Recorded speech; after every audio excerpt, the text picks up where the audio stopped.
All right, you guys ready to go? I'm going to have our mayor, city council, and staff come up.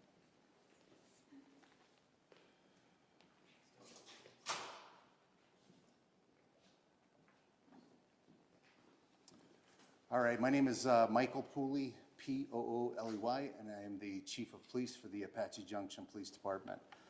Thank you for being here. As you know, one of our officers was involved in a critical incident last Monday. It was Officer Gabriel Facio.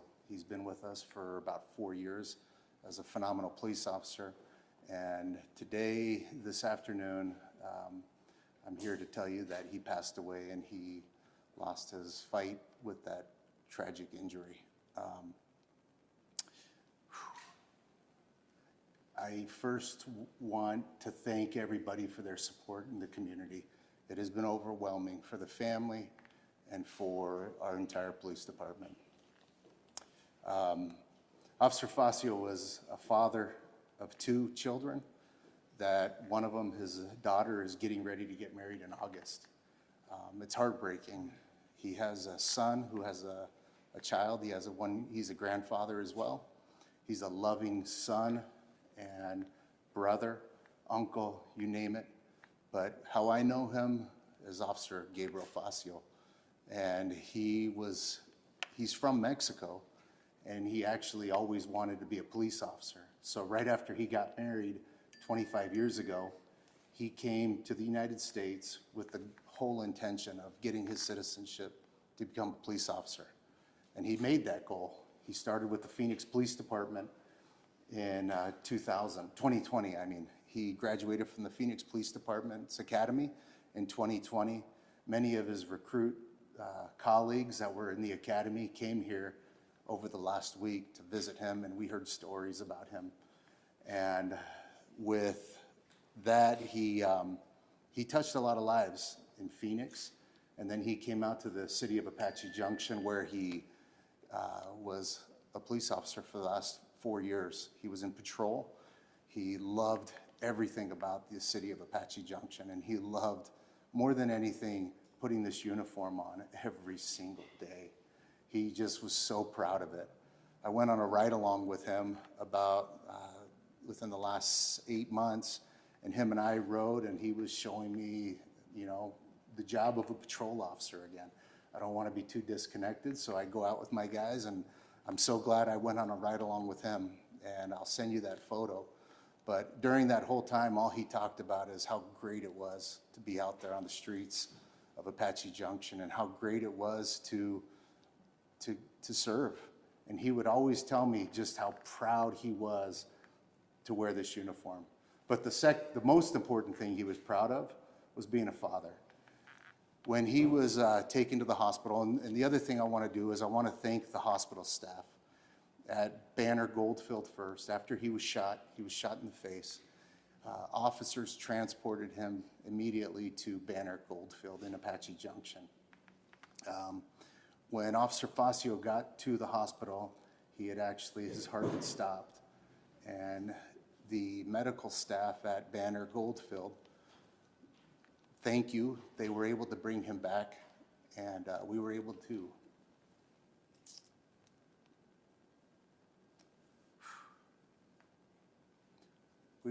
have a week to say our goodbyes. His family came in from all over the country, from Mexico, from El Paso, Texas, from all over the country. And it gave them time to say goodbye. His dad and his mom are crushed. His wife is devastated. His kids are lost. But every one of them has wanted me to let everyone know in the community how much they know they are supported and loved. So I appreciate the media for coming here and carrying this message, because I can't get to everybody, or I would. I've given my officers hugs throughout the week, and our department is hurting as well. Our city is hurting, but I do know that our officers are going to be okay, and there's no doubt about it, that we will continue to provide the exceptional service that Officer Facio did every single day. And I've said it again, and I said it last time, and I'll say it again, he was one of my favorites. I loved that guy. Absolutely just love Gabriel. And being in a department of 100 officers, I know every one of my officers. I know every one of my staff. And we talk all the time. We talk with each other. We grow old together. And I was hoping to grow old with Facio in our department. And this news really shatters me and our department. So again, thank you. And I'll answer any questions. Yes, ma'am. So this was the first one in 45 years, and if the first one ever in line of duty, can you speak to just how rare it is in your department to have something? Yes, the city of Apache Junction is a very safe community. We don't have things like this happen. We have, you know, the regular things that happen. But yes, the last officer we lost was in 1987, and that was in a training accident. And we have, this is our first line of duty death by, during the apprehension of a suspect in a felony. That suspect is alive. He is still in the hospital. And once that he is ready to be transported, we'll let you know. But he is going to be facing charges now, which include homicide. How do you want to continue his legacy in the department moving forward? Well, you know, we in the city of Apache Junction, the Apache Junction Police Department, I always tell the guys and gals in my department, you know, be friendly, treat people with respect, even if they commit a horrible act, even if they're down on their luck, show dignity to them and give them dignity, no matter what. And that's how we're going to do that. Even I was talking to his wife, Gabriel's wife, just today, and she told me, and this is how their family is, that she forgives the suspect in this. And although she's heartbroken and her family is crushed, she told me, Chief, we forgive him and we want you guys to as well. That's an important lesson. And that's how we're going to remember him, is through our service. What can people do for the family and for the Apache Junction community? People always want to help out when things like this happen. Yes, thank you. How can the community help out? There's a lot of things. First off, the well wishes that we're getting, the prayers, the very nice thoughts, gestures that we're getting is incredible. It's overwhelming. Our officers, they do this job not to get that recognition, not to get the thank you and just the pat on the back and the hugs and the tears, but they're getting it, rightfully so. That means the world to them. And they may not tell you, but it means the world to them. We are also going to be doing our Apache Junction FOP Lodge is going to be working with a few other lodges here that are going to be doing a barbecue on Wednesday. And we would love to have people come. Officer Facio's family will probably be there. They want to meet the public. And his family is huge. In the waiting room, there was probably 75 to 100 people, family members that were there. And everybody wants to meet those that we serve. So please come out.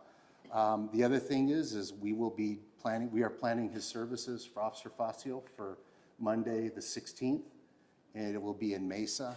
Mesa Police Department and other agencies are helping us plan that. But we want to send Officer Facio out with honors, and we invite anybody that would like to attend to come. Is Officer Facio going to be an organ donor? I don't know. I don't believe so. Chief, you talk about the ride-along you did with him several months ago. Is there a memory or a story that's maybe come to the top of your mind over this past week that, you know, really just encapsulates who Officer Facio was as a person and a cop? Every time I go on a ride-along, I take whoever I'm with and their whole squad. I said, hey, come meet me let's get a cup of coffee or Starbucks or what's the other one? Bob. What's the other coffee place? Dutch Brothers. How did I forget that? Jeez, everybody knows Dutch Brothers. We go to Dutch Brothers, and I had his whole squad come, and I, you know, as the chief, I'm going to pay for it. That's, you know, something simple. And Officer Facio says, no, I'm going to pay you. I go, no, you're not. He goes, no, I am. And we argued for, you know, seems like 10 minutes. But who do you think won? I did, of course, right? So that's what he did not want charity. He did not want somebody feeling sorry for him. He did not want recognition for whatever it was. What he did want is to give, to serve, and that's what he did. And he gave everything. He gave the ultimate sacrifice. Prior to, because he is 46 years old. He would be 47 this year. So he started his career in law enforcement a little bit later in life. And while he was working on getting his citizenship and getting all of everything ready to become a police officer, he was a preacher. He was a pastor. And you could tell because when he would talk to people, he was just that kind of guy. He just would embrace somebody he didn't even know. He would offer his services. He would just be there to comfort them with words of comfort. And it was just amazing. He was just an amazing human being. How would you describe the range of emotions from Monday when this happened to today when unfortunately he passed? So the range of emotions that I've felt in the department, the community, I think initially it was shock.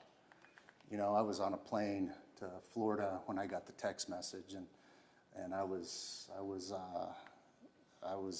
shocked, and I was able to get a flight back right away and got here late Monday night to see Officer Facio in the hospital and to hear his condition. And there was anger. I was so angry. I think a lot of us were angry. It's okay to be angry. We were really, really angry at this. And how did this happen? And then there was a lot of sadness as well. There was moments of just complete, utter sadness. But as I talked to the family and as I've talked to my officers and our staff and city officials, a lot of joy and hope has overcome everything else. And that's what I'm excited about, is that's how we're going to heal. As a department, we need that. We need that hope that everything is going to be okay, that Officer Facio's family will be taken care of, that the community will know that we are here no matter what, and that hope will give me the energy to help lead this department as well. Any other questions? Thank you very much. We really appreciate it, and I'll be after if you need it, and I'll send you that picture if you want a few pictures. Okay? We're all Thank you. standing beside you. Thank you, Mayor. Thank you. Thank you.